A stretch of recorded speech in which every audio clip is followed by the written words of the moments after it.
There are also guys who remain unsigned. These are guys who have made great careers for themselves, but now find themselves 35 years or older. Yes, I know it's weird that we're saying 35 is old. But doesn't make them bad people.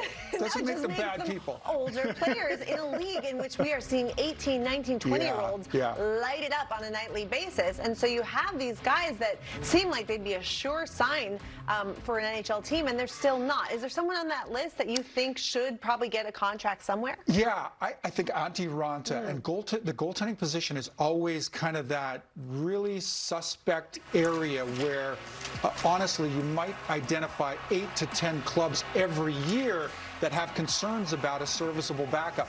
And this is what Antti Raanta has established himself over the course of his career. He's been a part of a number of different organizations. He has provided really solid service. Would you believe that over the course of his 11 years across, I think, 5 or 6 different teams, he's only had a single losing season? Last year with the Carolina Hurricanes, he's 19, sorry, that's 2 years back, 19-3-3. Last year he's 12-7-2. Again, in a somewhat limited role, but Antti Raanta over his career has proven himself to be a really reliable second, sometimes third in Carolina.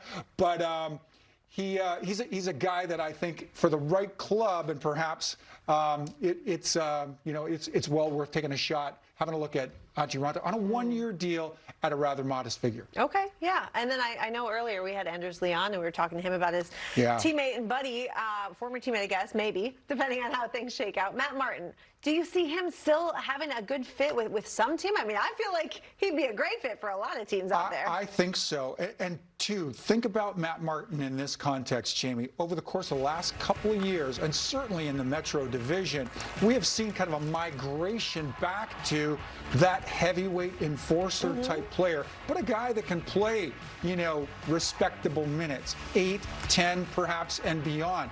Matt Martin is a rare breed if you think of it in this context.